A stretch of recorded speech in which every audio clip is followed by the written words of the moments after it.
পঞ্চম শ্রেণীর গণিত বইয়ের আজকের ভিডিওতে আমরা ৬৩ পৃষ্ঠা নিয়ে আলোচনা করব। তো ৬৩ পৃষ্ঠায় নতুন অধ্যায়ের শুরু, যে পঞ্চম অধ্যায় দশমিক ভগ্নাংশ নিয়ে আলোচনা করব। তো প্রথমেই দেখো দেয়া আছে যে একটি পড়ার টেবিলের দৈর্ঘ্য হচ্ছে ১ মিটার ৩০ সেন্টিমিটার। টেবিলটির দৈর্ঘ্য কত মিটার? এখন এইখানে দেখো টেবিলের দৈর্ঘ্য দেওয়া আছে ১ মিটার ৩০ সেন্টিমিটার, আর এখানে টেবিলটির দৈর্ঘ্য বের করতে বলছে মিটারে। তার মানে এইখানে যে দুইটা একক আছে মিটার এবং সেন্টিমিটার, মিটারটা ঠিক থাকবে, এই সেন্টিমিটারকে তোমার মিটারে ট্রান্সফার করতে হবে বা কনভার্ট করতে হবে। তো সেটার জন্য আমরা একটা একক জানি, যেটা হচ্ছে ১ মিটার ইকুয়াল হচ্ছে ১ মিটার সমান লেখা যায় হচ্ছে ১০০ সেন্টিমিটার। ১ মিটার ইকুয়াল লেখা যায় কি ১০০ সেন্টিমিটার। এখন এই ৩০ সেন্টিমিটারকে যদি আমরা মিটারে নিতে চাই, সেই ক্ষেত্রে এই কথাটা উল্টায় লিখতে হবে। দেখো ১ মিটার, যেহেতু ১ মিটার সমান হচ্ছে ১০০ সেন্টিমিটার, তো এটাকে উল্টায় লিখি আমরা এভাবে লিখতে পারি যে ১০০ সেন্টিমিটার সমান হচ্ছে ১ মিটার। যেহেতু আমাকে মিটারে কনভার্ট করতে হবে, এই কারণে মিটারটা আমরা ডান পাশে রাখবো। তাহলে দেখো ১০০ সেন্টিমিটার যদি ১ মিটার হয়, ১ সেন্টিমিটারে কত হবে? আরও কম হবে। তাহলে কম হলে কি করতে হয়? ভাগ করতে হয়। ১ ভাগ এই ১০০, এত মিটার। তার মানে ১ সেন্টিমিটার ইকুয়াল ১/১০০ মিটার। এখন এইখানে আছে কত? ৩০ সেন্টিমিটার। তো তাহলে লিখব ৩০ সেন্টিমিটার সমান কত হবে? এখন ১ সেন্টিমিটার যদি হয় ১/১০০, ৩০ সেন্টিমিটার হবে আরও বেশি। বেশি হলে কী করতে হবে? গুণ করতে হবে। ১ গুণ ৩০, নিচে আসবে ১০০। তাহলে এই ভ্যালুটা মোট দাঁড়ালো কি? ১ আর ৩০ যদি আমরা গুণ করি, তাহলে এখানে পাবো হচ্ছে ৩০, আর নিচে থাকবে ১০০।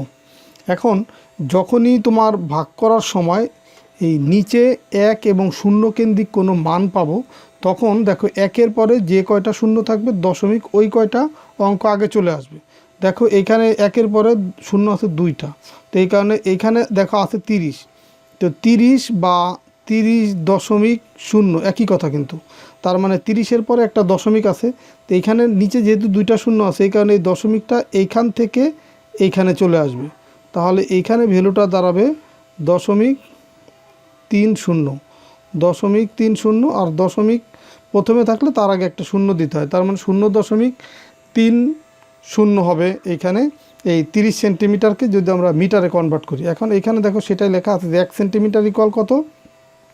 1/100 মিটার। এই যে আমরা দেখো যে একটু কনভার্ট করে তোমাদেরকে বিস্তারিতভাবে দেখাইলাম। এখানে একবারেই দেওয়া আছে যে 1 সেন্টিমিটার ইকুয়াল 1 সেন্টিমিটার ইকুয়াল কত, বা 1 সেন্টিমিটার সমান হচ্ছে 1/100 মিটার। তাহলে 30 ইকুয়াল কত হবে? 30 এই গুণ হবে 1 আর 30 গুণ করলে দেখো 30, আর নিচে থাকবে 100।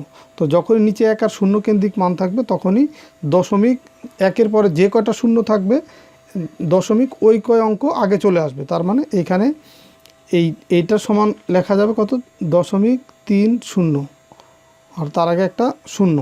তার মানে চতুর্থ শ্রেণীতে আমরা যে 1/10 সমান 0.1 বা 1 দশমাংশ, এটা কিন্তু আমরা শিখে আসছি।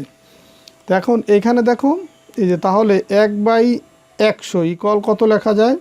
দেখো এইখানে 1-এর পরে 2টা শূন্য যেহেতু আছে, তার মানে এই 2 অঙ্ক আগে দশমিক চলে আসবে। তার মানে 1-এর আগে আর একটা শূন্য দিয়ে সেই 2 অঙ্ক পূরণ করে তার আগে দশমিক দিতে হবে। আর এটাকে বলা হয় 1%। তো 30 সেন্টিমিটার ইকুয়াল এটাকে ভাগ করে তাহলে আমরা কত পাচ্ছি? 0.30। আর যখনই তোমার এই দশমিকের পরে কোনো অঙ্ক 1, 2, 3 এরকম 9 পর্যন্ত কোনো অঙ্ক থাকবে, তারপরে যদি 1 বা একাধিক শূন্য থাকে, সেই শূন্যগুলো কিন্তু বাদ দেওয়া যায়। যেমন দেখো যে এখানে আমরা পাইছি কত? এখানে পেয়েছি হচ্ছে 0.30, আর এখানে আছে কি 0.3। তো এখন এই দশমিকের পরে শেষে যদি শূন্য থাকে, সেই শূন্যটা কিন্তু বাদ দেওয়া যায়। এই কারণে এখানে 0.3 লিখছে। তার মানে টেবিলটির দৈর্ঘ্য দাঁড়াবে কত? এই যে 1 মিটার 30 সেন্টিমিটার যে ছিল, তো এই মিটারটা ঠিক থাকবে, মিটার ঠিক থাকবে। আর 30 সেন্টিমিটারকে আমরা কনভার্ট করে বা মিটারে যদি রূপান্তর করি, তখন পাবো 0.3 মিটার। তাহলে টেবিলটির দৈর্ঘ্য দাঁড়াবে কত? 1 মিটার যোগ হবে 30 সেন্টিমিটারের পরিবর্তে 0.3 মিটার।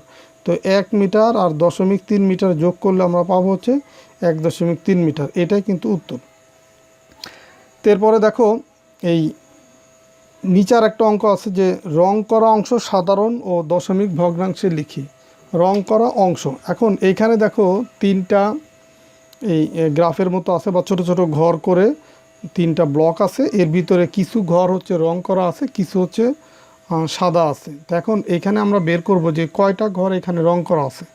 দেখো এখানে প্রত্যেকটা লাইনে 10টা করে ঘর আছে, এই যে এরকম লম্বালম্বি প্রত্যেকটা লাইনে 10টা করে ঘর আছে, আবার এই দিকেও প্রত্যেকটা লাইনে 10টা করে ঘর আছে।